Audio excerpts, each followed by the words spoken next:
के भारत माता के भारत माता के नमः पार्वती पतिये हर हर।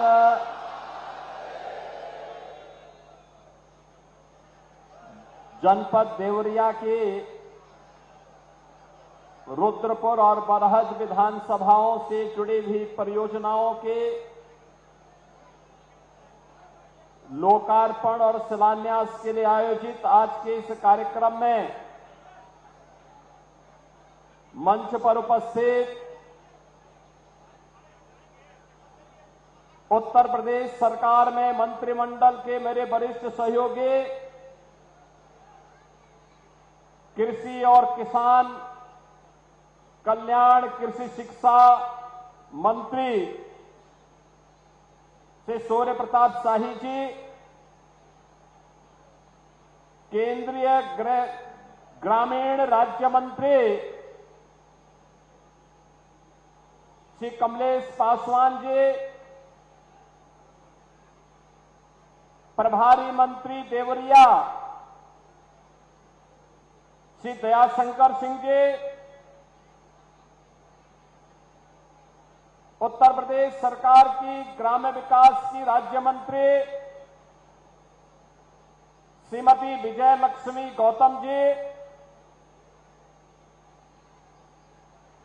जिला पंचायत अध्यक्ष श्री गिरीश चंद तिवारी जी, माननीय सांसद देवरिया श्री शशांक मणि त्रिपाठी जी, लोकप्रिय विधायक बरहज श्री दीपक मिश्रा साका जी, लोकप्रिय विधायक रुद्रपुर श्री जयप्रकाश निषाद जी, लोकप्रिय विधायक देवरिया सदर श्री सलभमणि त्रिपाठी जी, हमारे माननीय विधायकगण श्री सुरेंद्र चौरसिया जी, सभा कुंवर कुशवाहा जी, विधान परिषद सदस्य डॉक्टर रतनपाल सिंह जी, भारतीय जनता पार्टी के नवनियुक्त प्रदेश उपाध्यक्ष श्री कामेश्वर सिंह जी, जिलाध्यक्ष भारतीय जनता पार्टी श्री काली प्रसाद जी, पूर्व सांसद श्री रविंद्र कुशवाहा जी, नगर पालिका अध्यक्ष बरहज श्रीमती श्वेता जायसवाल जी,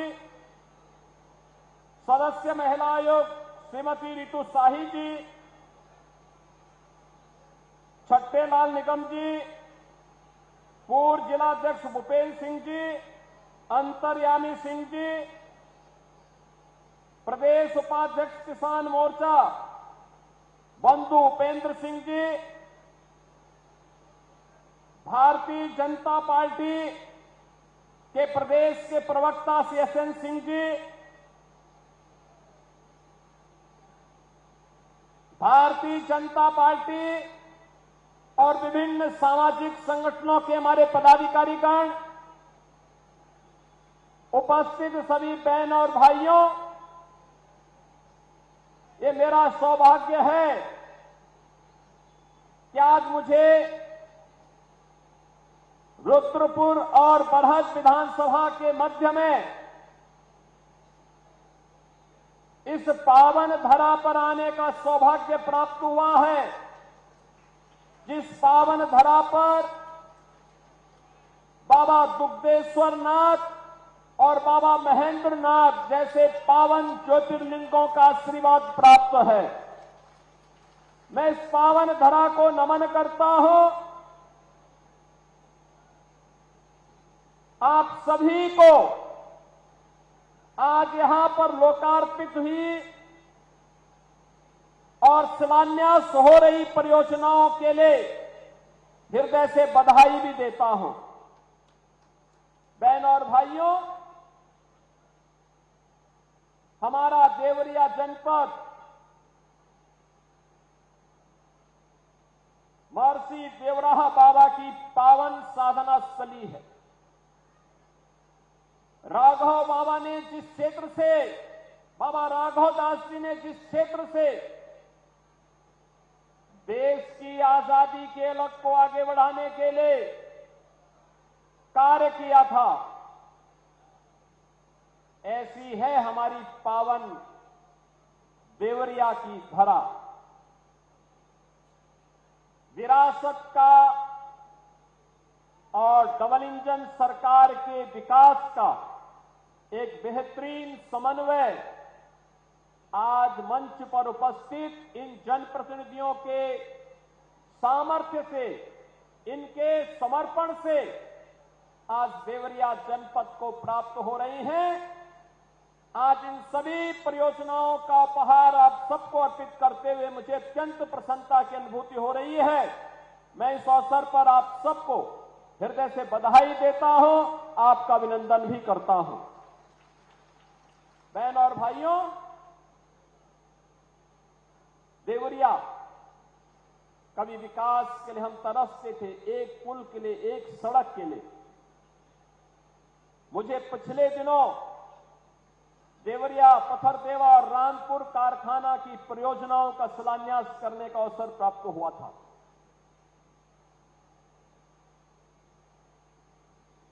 अब आप कहेंगे कैसी योजनाएं हो सकती हैं? पडरौना से कसियां, कसियां से पथरदेवा, देवरिया होते हुए, सोनू घाट होते हुए, बरहज होते हुए, और फिर हम उसको दोहरी घाट तक जोड़ करके फिर इसको हम वाराणसी और गोरखपुर मार्ग से जोड़ करके आपके यानी पूरब पश्चिम की दूरी को तो बेहतरीन रोड कनेक्टिविटी के माध्यम से ठीक किया गया। अब नॉर्थ साउथ की कनेक्टिविटी को भी उतना ही बेहतर करने का काम हो रहा है। 4 लेन की कनेक्टिविटी, 4 लेन की सड़कें जब बनेंगी, चाहे वह मार्ग हो, चाहे वह हाटा से गौरी बाजार होते हुए, रुद्रपुर होते हुए इसे आगे कौड़ी राम तक जोड़ने का कार्य हो, ये बेहतरीन कनेक्टिविटी पूरी देवरिया जनपद की पूरब पश्चिमी नहीं, उत्तर दक्षिण की भी कनेक्टिविटी को, रोड कनेक्टिविटी को इतनी बेहतरीन करेगी कि विकास अपने आप ही आपके द्वार तक आता हुआ दिखाई देगा। बहन और भाइयों, हमें इस बात को ध्यान में रखना होगा, जितनी अच्छी कनेक्टिविटी होगी, जितना अच्छा इंफ्रास्ट्रक्चर होगा, विकास उतनी ही तेज गति के साथ आगे बढ़ेगा।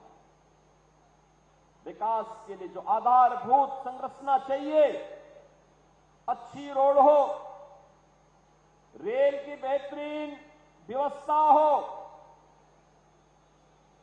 वहां पे स्किल मैन पावर हो और लैंड बैंक हो, जल संसाधन हो, तो दुनिया की ताकत बनने में देर नहीं लगती है। और यही तो उत्तर प्रदेश के अंदर खूबी है। हमारे पास ये सब कुछ मौजूद है। युवा शक्ति, देश ही नहीं दुनिया के अंदर सबसे युवा ताकत किसी के पास है तो हम गौरव के साथ कहते हैं हमारे उत्तर प्रदेश के पास है। हमारी ये युवा शक्ति प्रतिभावान है, ऊर्जावान है। इसके बल पर हम लोग बड़ी बड़ी चट्टानों को पलटने की ताकत रखते हैं और उत्तर प्रदेश के लिए मैदान तैयार करते, उसके विकास के कार्यक्रमों को आगे बढ़ाने का कार्य करते हैं।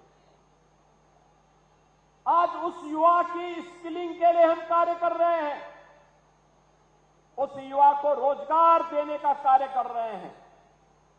9 लाख नौजवानों को हमने नौकरी दी है। परंपरागत उद्यम को पुनर्जीवित करते हुए 3 करोड़ लोगों को नौकरी और रोजगार की सुविधा वहां उपलब्ध करवाई है और सुरक्षा का बेहतरीन माहौल पैदा करते हुए जीरो टॉलरेंस, याद करिए जब सरकार बनी थी तब भी मैंने कहा था जीरो टॉलरेंस की नीति से सरकार कार्य करेगी। जीरो टॉलरेंस की नीति अपराध और अपराधियों के प्रति, माफिया और माफिया प्रवृत्ति के प्रति, जन आस्था के साथ जो खिलवाड़ करेगा, जीरो टॉलरेंस की नीति के साथ कार्य करेंगे। और बहनों और भाइयों, ये प्रदेश जिसको समाजवादी पार्टी और कांग्रेस ने माफिया ग्रस्त बना दिया था, दंगा ग्रस्त कर दिया था, मुझे याद है 2016 में यही मदनपुर थाने में कैसे असले लूट ले गए थे। पूरे थाने को आग लगा लिया था। और आज मुहर्रम है, कहीं किसी का आता पता नहीं है, कोई अस्त्र शस्त्र का प्रदर्शन नहीं कर सकता है, कोई सड़कों पे गुंडागिर्दी नहीं कर सकता है। उत्सवपूर्ण माहौल में कोई उपद्रव नहीं कर सकता है, और अगर करेगा तो 7 पीढ़ियों तक फिर भुगतेगा भी। ये सुरक्षा का वातावरण, एक विश्वास का वातावरण बनाया। परिणाम है निवेश आ रहे हैं। देवरिया में भी निवेश आ रहा है, गोरखपुर में निवेश आ रहे हैं, कुशीनगर में निवेश आ रहे हैं, उद्यम लग रहे हैं। हमारे नौजवानों को नौकरी लग रही है, रोजगार मिल रहा है। जो नौजवान पहले प्लान करता था नौकरी के लिए, कोलकाता जाता था, मुंबई जाता था, सूरत जाता था, वापस आकर के अपनी प्रतिभा और अपनी ऊर्जा का लाभ अपने क्षेत्र को दे रहा है और खुशहाल होकर के अब यहां पे विकास की प्रक्रिया के साथ जुड़ रहा है। बहनों और भाइयों, 65 लाख नौजवानों को यूपी के अंदर निवेश की प्रक्रिया के साथ जोड़ने का काम एक डबल इंजन सरकार ने किया है। यही तो उपलब्धि है और यही विकास मोदी जी के विकसित भारत की संकल्पना को साकार करेगा। यही स्वीप अन्नदाता किसान तेजी के साथ आज खुशहाली की ओर आगे बढ़ा है। तेजी के साथ शाही जी के नेतृत्व में कृषि शिक्षा तेज गति पकड़ी। किसान की विकास दर, उसने एग्रीकल्चरल प्रोडक्शन को 8% से बढ़ा के 18% किया है। उत्तर प्रदेश जहां पहले पिछड़ा था, आज बहुत सारे ऐसे खाद्यान्न हैं जहां पर उत्तर प्रदेश अब देश को लीड कर रहा है। सबसे नंबर 1 पर यूपी है, अब यूपी नंबर 1 पर। और शाही जी कृषि मंत्री हैं तो कामेश्वर सिंह जी किसान मोर्चा के प्रदेश अध्यक्ष थे, अब कल से वह भारतीय जनता पार्टी के प्रदेश के उपाध्यक्ष हो गए। मैं इस अवसर पर उनको बधाई देता हूं। बंधु उपेंद्र सिंह भी लगे रहते हैं किसान मोर्चा के कार्यक्रमों में, लगातार खेती बाड़ी कैसे करना है। और बहनों और भाइयों, जब आम जन जागरूक होता है तो फिर विकास आने से कोई रोक नहीं सकता, कोई रोक नहीं सकता। याद करिए, जन आस्था को सम्मान प्राप्त हो, जन आस्था के साथ खिलवाड़ न हो। मैंने कहा भी था, मैं 19 जून को अयोध्या के दौरे पे था। मैंने तब भी कहा था, अयोध्या हम सबकी आस्था की प्रतीक है, भारत के सनातन धर्म की आस्था की प्रतीक है। अयोध्या पर आक्षेप मत करो। प्रभु श्री राम की मर्यादा का पालन करना सीखो। और अयोध्या के बारे में जो कतिपय समाचार मिल रहे थे, हमने कहा था एसआईटी गठित की गई है। एसआईटी की रिपोर्ट आने के साथ ही हमारी कार्रवाई भी प्रारंभ हो जाएगी। और आपने देखा होगा एसआईटी की रिपोर्ट आई, तुरंत कार्रवाई प्रारंभ हो गई। और मैं आश्वस्त करता हूं, जो मैंने कहा था दूध का दूध और पानी का पानी हम करके रहेंगे। जन आस्था के साथ खिलवाड़ स्वीकार्य नहीं। सनातन आस्था के साथ जो भी खिलवाड़ करेगा उसका भुक्तभोगी होगा। किसी को छूट नहीं दी जा सकती। लेकिन बहनों और भाइयों, मैं आप सबको इस बारे में भी कहना चाहूंगा, पूरे प्रदेशवासियों से मैं कहना चाहूंगा, सभी राम भक्तों से मैं अपील करना चाहूंगा, ये जो लोग आज आक्षेप कर रहे हैं, उठाने का कुत्सित प्रयास कर रहे हैं, इनकी मंशा अच्छी नहीं है। ये वे लोग हैं जो भगवान राम को नकार चुके थे, भगवान राम के अस्तित्व पर प्रश्न खड़ा कर चुके थे। एक पक्ष उसमें है जो कहता था कि राम हुए ही नहीं, एक पक्ष कहता था राम हुए ही नहीं। यानी अयोध्या को भी ये नकारना चाहते थे। लगातार न्यायालय में मुकदमा लड़ते रहे, वकीलों की फौज खड़ी करते रहे राम जन्मभूमि आंदोलन के खिलाफ, राम मंदिर निर्माण के खिलाफ। और दूसरा पक्ष वह है जो जय श्री राम पर लाठी और गोली चलाते थे। यानी भगवान राम का नाम लेने पर जो लोग गोली चलाते थे, आज वो कहते हैं कि आस्था के साथ खिलवाड़ हुआ। अरे आस्था तुम बताओगे हमें? आस्था रामनवमी पे दंगा करवाते थे, श्री कृष्ण जन्मोत्सव को बैन करते थे, कावड़ यात्रा को नहीं निकलने देते थे, दुर्गा पूजा में दंगा करवाते थे। लार का दंगा तो सबको याद है ही। बहन और भाइयों, ये लोग कहते हैं आस्था के साथ खिलवाड़ हुआ। इनके काले कारनामों का चिट्ठा जब खुलता है, याद करिए कांग्रेस ने देश को लूटा ही नहीं था, नोचा था।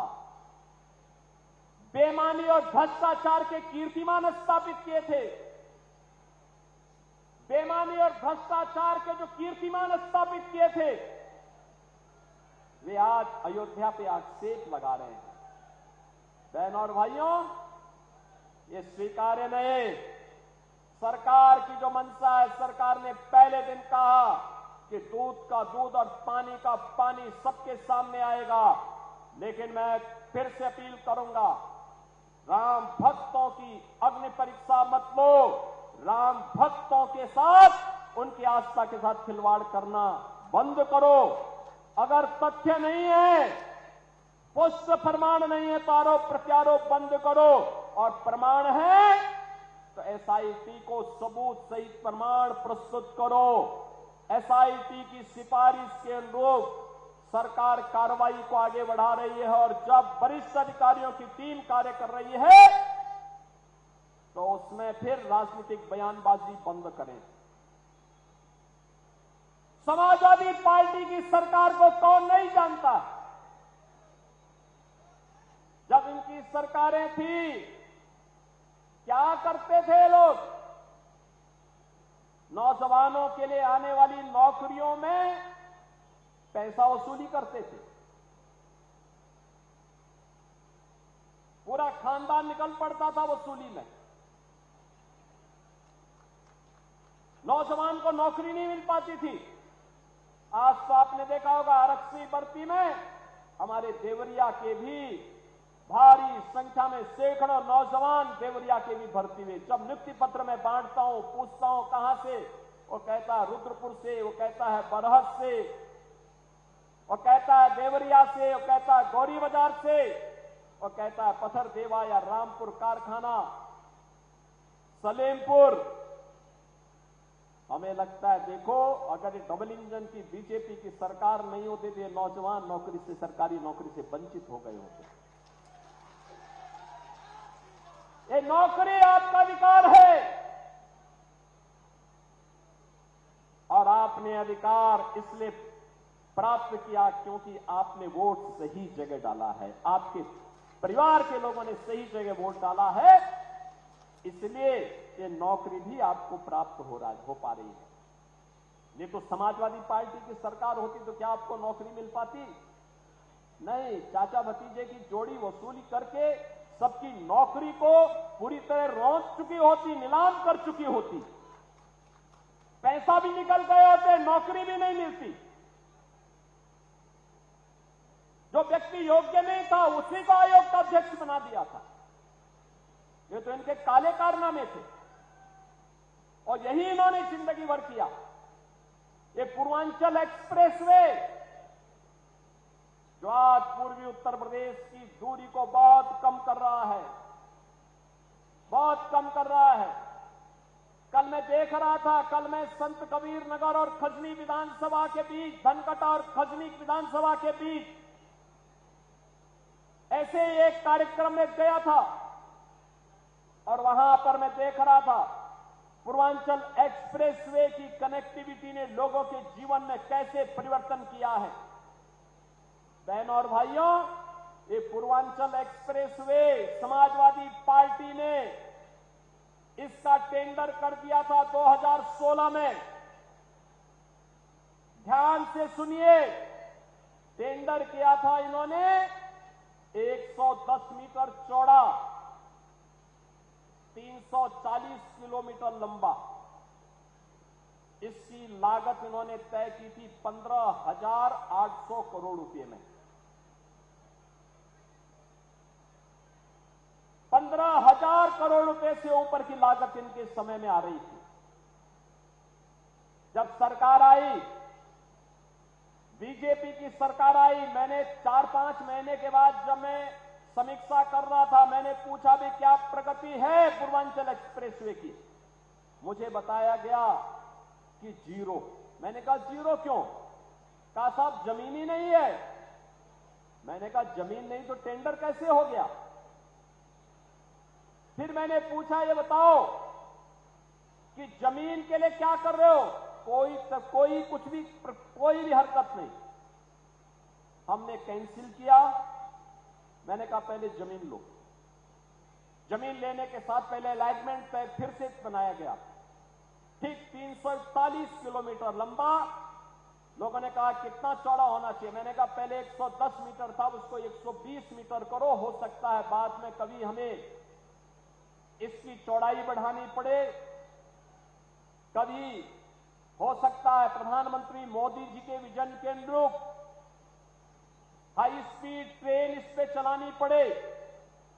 इसके लिए भी हमारे लिए आवश्यक है कि हम 120 मीटर चौड़ा इसको बना करके रखें। बहनों और भाइयों, हमने जमीन ली, टेंडर किया, ठीक 15,800 करोड़ रुपए का फिर वही बिड आई।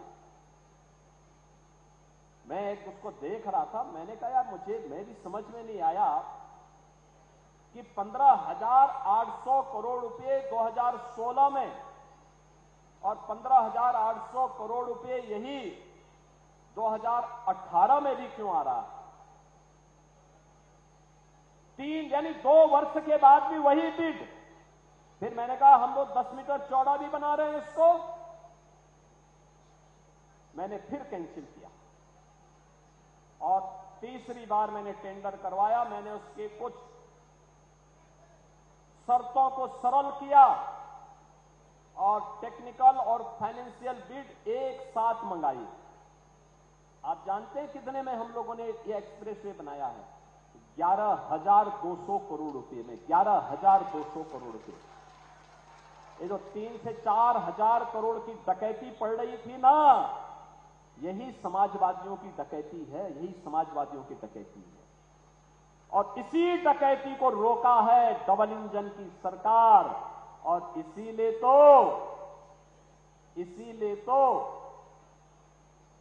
समाजवादी पार्टी को बुरा लग रहा है कि उनकी डकैती को पूरी तरह रोकने का काम ये डबल इंजन की सरकार कर रही है।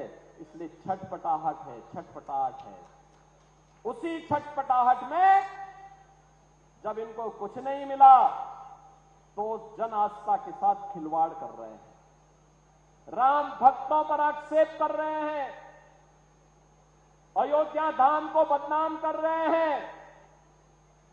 दिल्ली से भी एक सज्जन वहां आए हैं आज, और मैं उनसे भी कहना चाहूंगा कि दिल्ली की जनता ने उन्हें 15 वर्ष तक अवसर दिया, लेकिन दिल्ली को उन्होंने बर्बादी के सिवाय कुछ नहीं दिया, भ्रष्टाचार के सिवाय कुछ नहीं दिया। आज मैं उनसे पूछना चाहूंगा, अयोध्या कोई डबल इंजन सरकार ने 9 वर्ष में जो सजाया है, जो संवारा है, देखिए इस मॉडल को और फिर अपने कारनामों पर पश्चाताप करो कि अगर यही न्याय जो अयोध्या के साथ डबल इंजन की बीजेपी की सरकार ने किया है, अगर यही न्याय आम आदमी पार्टी दिल्ली के साथ करती, दिल्ली भी ऐसी ही चमकती जैसे आज अयोध्या धाम चमक रहा है। चारों ओर में 4 लेन की कनेक्टिविटी, इंटरनेशनल एयरपोर्ट, अयोध्या धाम में आप जाएंगे, यात्री विश्रामालय जो बने हैं वे निषाद राज के नाम पर, क्योंकि भगवान राम जब वन में जा रहे थे सबसे पहला विश्राम उन्होंने किया था निषाद राज के यहां किया था। वन में गए थे, 14 वर्ष के वनवास के उस कालखंड के दौरान भगवान राम ने माता सबरी के बेर खाए थे, इसलिए रसोई अयोध्या धाम में बन रही है माता सबरी के नाम पर। भगवान राम के साथ संवाद, हम सबको जोड़ने का काम अगर सबसे पहले किसी ने किया है, त्रिकालदर्शी ऋषि महर्षि वाल्मीकि ने किया है। तो अयोध्या का इंटरनेशनल एयरपोर्ट महर्षि वाल्मीकि के नाम पर। बहन और भाइयों, ये डबल इंजन की सरकार यही कार्य करती है। मोदी जी का मार्गदर्शन है, उनका नेतृत्व है, और डबल इंजन की स्पीड के साथ, फर्राटे के साथ विकास के कार्य जब आगे बढ़ते हैं तो क्या देवरिया, क्या कुशीनगर, क्या बलिया या फिर मऊ, आजमगढ़, ये सभी विकास के साथ, तेजी के साथ दौड़ते हुए दिखाई देते हैं। आज कोई क्षेत्र ये नहीं कह सकता कि हमारे पास सड़क नहीं आई। एक एक विधायक से पूछ पूछ करके प्रस्ताव मांगते हैं कि भैया लाओ, आपके यहां कौन सा काम होना है, बताओ कौन सा पुल है। जब साका ने और कमलेश जी ने मुझे कहा कि मोहन सेतु सपा के पाप के कारण नहीं बन पा रहा है, हमने कहा चिंता मत करो, इनके पाप को तो जनता ने ही इनके पाप की सजा दे दी है। अब ये सेतु जरूर बनेगा, हम पैसा देते हैं। और बहनों और भाइयों, हमने उसके लिए पैसा स्वीकृत किया। साका आए थे मुझे अपने पूज्य पिता की स्मृति में जो दिवस वो मनाते हैं उसमें आमंत्रित करने के लिए, और मैंने कहा था कि मैं आऊंगा भी, क्योंकि स्वर्गीय दुर्गा प्रसाद मिश्र जी भारतीय जनता पार्टी के पहले विधायकों में से थे, पुराने विधायकों में से। आजीवन उन्होंने विचारधारा के साथ लड़ करके काम करते रहे, और मेरी इच्छा भी थी, लेकिन उसी दिन एक बड़ा कार्यक्रम लखनऊ में प्रधानमंत्री मोदी जी के विशेष कार्यक्रम के कारण मैं आ नहीं पाया। उन्होंने उस समय कहा था कि सोनो घाट से लेकर के बरहज का मार्ग, मैंने कहा चिंता मत करिए, इसको हम बनाएंगे और बनेगा, बहुत बेहतरीन मार्ग बनाएंगे, ऐसा मार्ग बनाएंगे बहन और भाइयों, बरहज की कनेक्टिविटी को बेहतरीन बनवाएंगे। बरहज तो कभी घाघरा नदी में इस क्षेत्र का प्रमुख व्यापारिक केंद्र था, आज भी वो सब चीजें वहां मौजूद हैं। और जब इनलैंड वाटरवे के कार्यक्रम आगे बढ़ रहे हैं, तब हमारे लिए महत्वपूर्ण हो जाता है कि अयोध्या के लिए जो कनेक्टिविटी आने वाले समय में इनलैंड वाटरवे की बनने जा रही है, उस इनलैंड वाटरवे की कनेक्टिविटी का मुख्य एक केंद्र बरहज में भी बनेगा। बरहज में भी यहां के किसानों की जो सब्जी होगी, फल होंगे, खाद्यान्न होंगे, और साई जी के नेतृत्व में जो मिलेट की खेती हो रही है, फूलों की खेती होगी, उसको यहां से अंतर्राष्ट्रीय बाजार में पहुंचाने के लिए पानी के जहाज तैयार रहेंगे। यहां से सीधे दुनिया के बाजार तक पहुंचाने के लिए उस कार्यक्रम को आगे बढ़ाया जा सकता है। बहनों और भाइयों, मैं आप सबको इस बारे में आश्वस्त करता हूं, चाहे वह राप्ती नदी की बाढ़ की समस्या का हो, चाहे वह घाघरा नदी से बाढ़ से बचाव का कार्यक्रम हो, चाहे वह गांव की कनेक्टिविटी हो। ग्रामीण विकास के राज्य मंत्री केंद्र सरकार में आपके लोकप्रिय सांसद श्री कमलेश पासवान जी हैं, और ग्रामीण विकास की राज्य मंत्री उत्तर प्रदेश सरकार में श्रीमती विजय लक्ष्मी गौतम जी हैं। दोनों का संबंध देवरिया से है, इसलिए गांव की कनेक्टिविटी को लोग बेहतरीन बना सकते हैं और बना भी रहे हैं। इसमें तेजी के साथ कार्य कर रहे हैं, और मुझे बताते हुए प्रसन्नता है कि कल ही 6,18,000 गरीबों के लिए प्रधानमंत्री आवास योजना नए स्वीकृत हुए हैं। 6,18,000 गरीबों को ये आवास उपलब्ध होने जा रहे हैं। हम तेजी के साथ इस कार्यक्रम को आगे बढ़ाएंगे। हर गरीब के पास हो अपनी छत, हर गरीब के घर में हो एक शौचालय, हर गरीब के पास हो 5 लाख रुपए का आयुष्मान कार्ड, हर गरीब को मिले मुफ्त राशन की सुविधा। यही तो डबल इंजन सरकार की पहचान है। हमारी संवेदना गरीब के प्रति है, हमारी संवेदना कमजोर के प्रति है, हमारी सहानुभूति अपने नौजवान के साथ में है, हमारी पूरी सहानुभूति आधी आबादी बेटी और बहनों के साथ में है। हमारी सुरक्षा की ढाल बेटी को और व्यापारी को सुरक्षा प्रदान करेगी, लेकिन इस सुरक्षा की ढाल अपराधी और आपराधिक प्रवृत्ति के तत्वों को उतनी ही शक्ति के साथ रौंदने का कार्य भी करेगी। यही कहने के लिए आज मैं आपके पास आया हूं। बहनों और भाइयों, जो आपने देखा होगा मंच पे हम लाभार्थी परक योजना का लाभ दे रहे हैं, मुझे बहुत अच्छा लगा। एक नौजवान आया, मुख्यमंत्री युवा उद्यमी स्कीम के अंतर्गत उसने 5 लाख रुपए का ऋण लिया। ये ऋण हम लोग ब्याज मुक्त दे रहे हैं, गारंटी मुक्त दे रहे हैं, मार्जिन मनी भी उपलब्ध करवा रहे हैं। मैंने कहा क्या काम करोगे? उस नौजवान ने कहा कि सामान्यतः तो मैं बीजेपी के कार्यकर्ता के रूप में काम करता हूं, लेकिन जो समय मिलता है परिवार के भरण पोषण करने के लिए मैंने अपना काम प्रारंभ किया है, वह है प्रोसेसिंग का काम, और उस कार्यक्रम को मैं आगे बढ़ा रहा हूं। अच्छा लगा। युवा के सपने देखो, किसी पर आश्रित होकर के नहीं, अपने दम पर अपने बल पर सरकार की योजना का लाभ लेकर के हम बेहतरीन करके दिखाएंगे, और ये आज के हमारे युवा करने जा रहे हैं।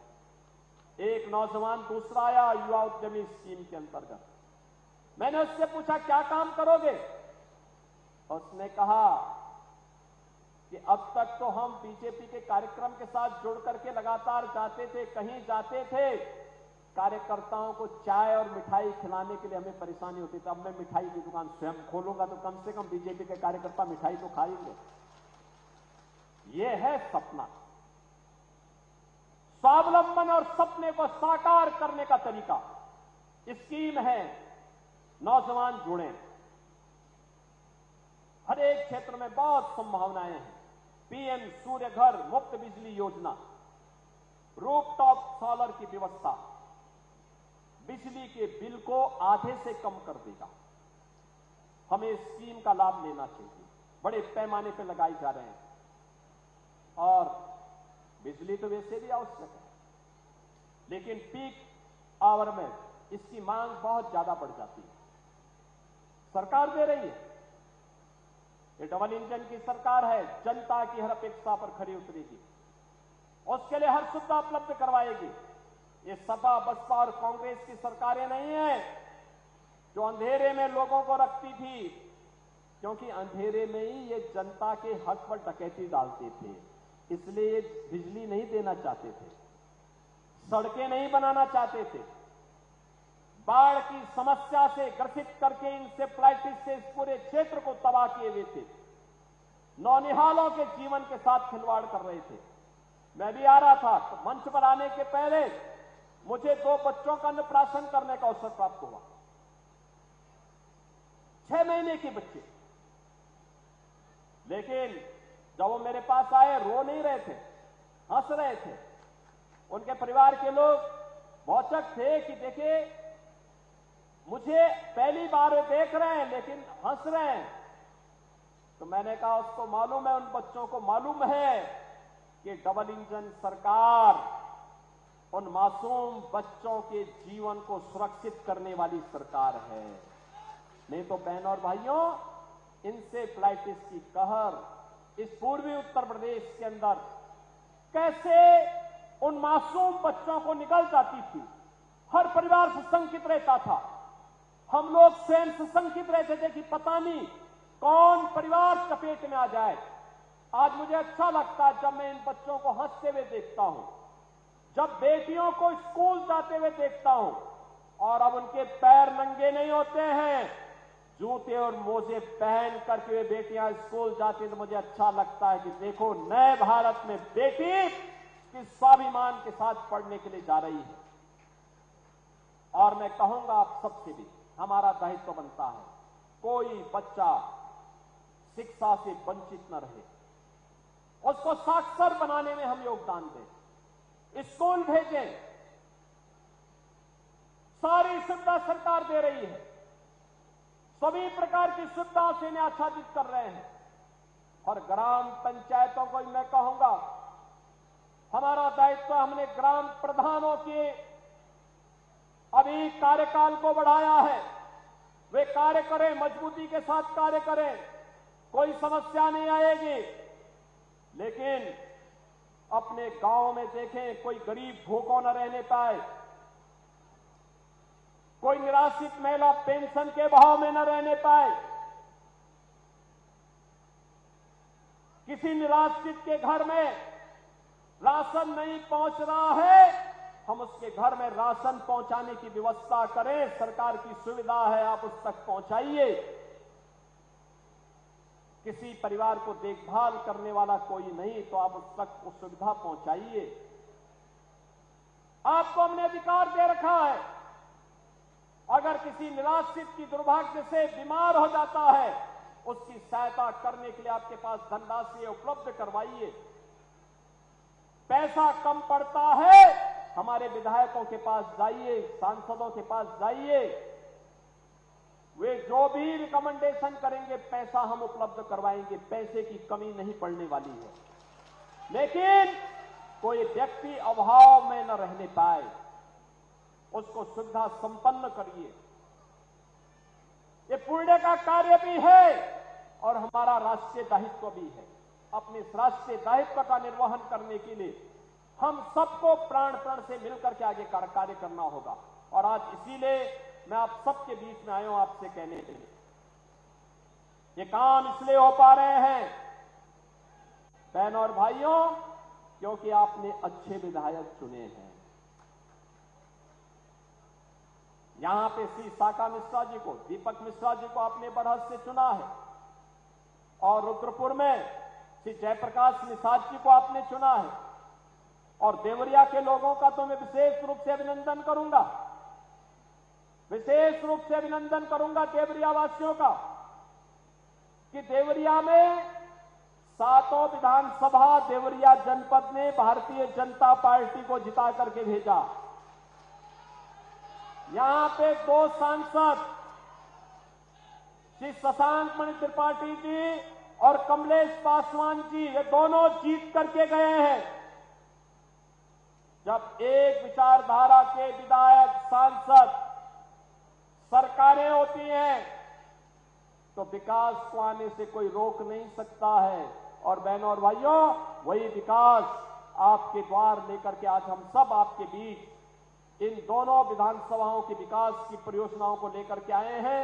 मैं इन सभी विकास की परियोजनाओं के लिए, जिनकी संख्या लगभग 456 करोड़ रुपए की है, 106 परियोजनाएं हैं, इन सभी परियोजनाओं के लिए इन दोनों विधानसभाओं को हृदय से यहां की जनता जनार्दन को बधाई देता हूं।